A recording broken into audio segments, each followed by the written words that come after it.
Jeffrey movie reaction, and we have a new guest today joining us. Jeffrey, thank you and welcome to the show.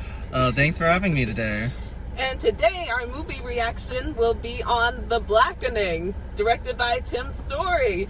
If you remember him, he was behind the films Think Like a Man and Think Like a Man 2, and I'll just leave it at that. So, what was your initial reaction, Jeffrey, to The Blackening? Well, it's definitely a comedy movie, so there's that. Very much comedy. Yeah, there's small little elements of, of scary in there. Oh, I felt it. But, it's not really any worse than watching, Get Out or, even maybe Nope could have been, about same level. If you can handle Jordan Peele movies, horror movies, then you can handle this. It's not that bad. Definitely they know their target audience. They know who it is. I mean, what are you trying to say, Jeffrey? If you've watched the trailers, I think anyone should be able to figure out I wonder who this movie is marketed for in target audience. But regardless of that fact, no, I think this is a movie that people should be able to get in and watch and understand more or less. Maybe I don't have all the cultural context for this whole movie, but there's still a lot of things that I understand and get. So I think that's important. But yeah, it's a good satire. What about you, Tori? What did I think about the movie? Well, first and foremost, I think that yes, it was targeted to a specific audience, but in all honesty, I think that this is a movie that anybody could possibly relate to in a way. It doesn't matter if it's when you're in a cabin in the woods or in a dark castle or in an apartment complex where nobody else is living in, wherever. I think this could have happened really to anyone of any cultural background in a way, but at the same time, there's still, as long as when adding the stereotypes in and putting that into consideration, I think that is not just a film for the supposed target audience. What about you? I agree. It could very much be like a Mad Lib formula. For those of you who know what that is, if you don't, it's the little game where you fill in the blank and it changes the sentences in funny ways. So you really could have just fill in the blank for any sort of fill in the blank for oppressed minority group that's not white or straight. But I mean, it's still there's a lot of relatability. It's got its moments, so yeah.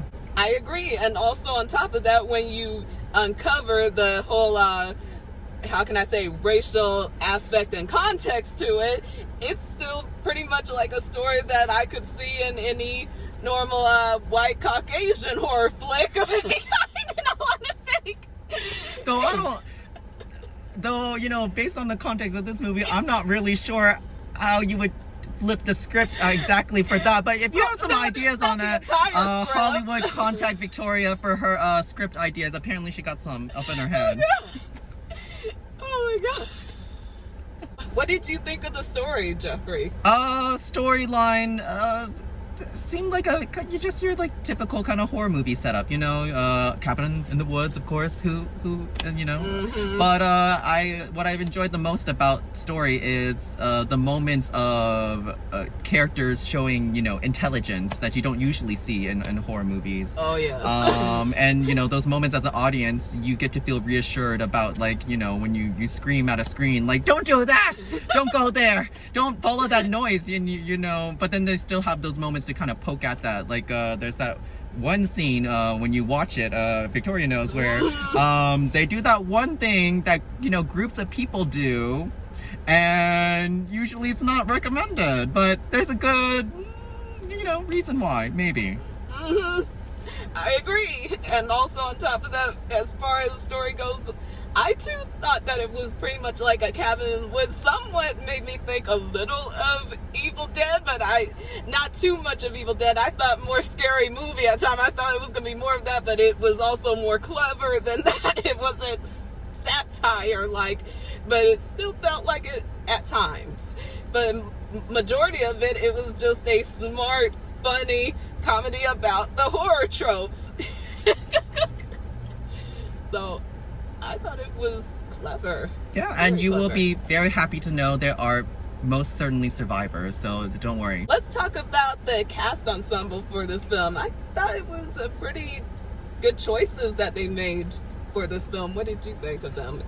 You and I talked about this earlier. I knew some of them. I didn't know all of the talents in this movie, but I think it's a great opportunity to really show off the amazing talents of people we may not get to see very often. So I think that's good. But as a group overall, they have great chemistry, very good cohesiveness. Yeah. So yeah. And it pulled you in really quickly, because at first you thought, okay, they're gonna perform some specific scenes to show that how they are connected, how they really can still relate as friends and all that, but it was actually going in, it was pretty smooth. The friendship was palatable, and well, friendships were definitely believable. And it felt like this wasn't just a film, it felt like as if we were watching an actual reunion film until stuff hits the fan. Some reality TV show of a reunion. Yeah, and what that goes wrong. Completely wrong. And let's quickly talk about the marketing for this movie, which Jeffrey, he has a very clear insight on that. I like how I'm talking about, even though it's going to be an interesting dynamic coming from me. Wink, wink. So I think just from the tagline,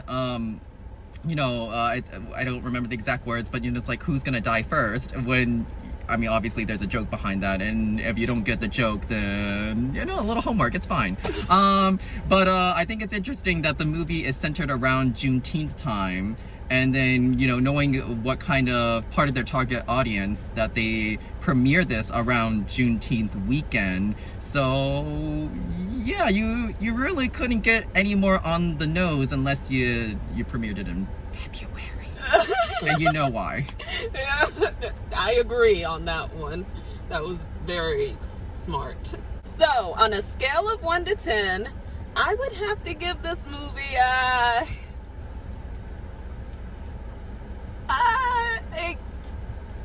8.5. I thought it was amazing, and for a comedy film, I feel like not a lot of the jokes fell flat. I thought many of the jokes just were awesome, and also were clever, brilliant, and in a way it's like they were really quick on their feet when it came to the comedy, but also when it came to the horror tropes, playfully adding those in, and sometimes even like breaking those tropes, but then again reinforcing the tropes. And also, but however, I would have to say the ending to me was I liked the ending, don't get me wrong, I enjoyed it, but there was a part of it where I felt like, it was a little predictable to me, but just because it's predictable to me doesn't mean it will be predictable to everybody else. But I enjoyed the ending, and also I definitely got some more laughs and even a little bit of chills from it. And so, I highly recommend this film for anyone, and I do mean anyone who wishes to see it. Yeah, you heard it. On a scale of 1 to 10, Jeffrey, what did you think of this film? Wow, okay, that's a good question. So on a scale of 1 to 10, obviously a 70. I'm just kidding. That's not how math works. No, I would say, a range somewhere between like a 7, between a 7 and a 9. So we're pretty much in sync on that. A 7 or a 9? Between like 7 to 9, like 7-9. So somewhere between there. I don't know. I guess I would need more processing time on that. But when you said 8.5, I wasn't gonna get into fractions or decimals, make you have to think hard on that. I was just gonna give you pure straight numbers. This is not the Olympics. But no, I enjoyed it. The movie was pretty good. the pacing is not bad, so there's never like too long moments you're like, oh, when am I gonna be waiting here, sitting long, waiting for something to happen. No, but it's not just tense. There's moments of comedic relief, so they do release the bow between scenes, and no real slow points, so thank God. Yeah, absolutely. Other than that, I think the big thing that all of you should know, that you probably would want to know, is that do not leave the theater right away when it ends, because there are little scenes at the end for your enjoyment. Definitely. I agree with Jeffrey. Just be sure to watch all of the credits. All right? And it'll be worth the watch, the view.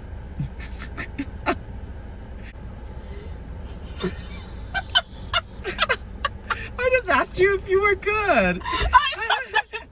Anyways, the ever amazing Victoria. Oh God! You know what? I'll edit that out. Maybe they would like that candid moment. Maybe. She's great, by the way. She's great. Future editor Victoria will love this. Thank you, Jeffrey, for coming on to our show today. So, will we possibly have you back for another movie reaction? Oh, I mean, hard to say. Who knows? Maybe if the fates demand it, and maybe the audience you demand it too. Show us with your your views and your of course likes and subscribes and notifications to the wonderful Victoria here. And to my wonderful guest today. So, with that being said, I will bid you all adieu for now, and I will be back with my next movie reaction, which will be either Elemental or The Flash. We'll see. I'll let y'all know. I always keep y'all updated. So, I hope you guys enjoy the rest of your day, and I'll see you next time, lovelies. Bye. All right, bye.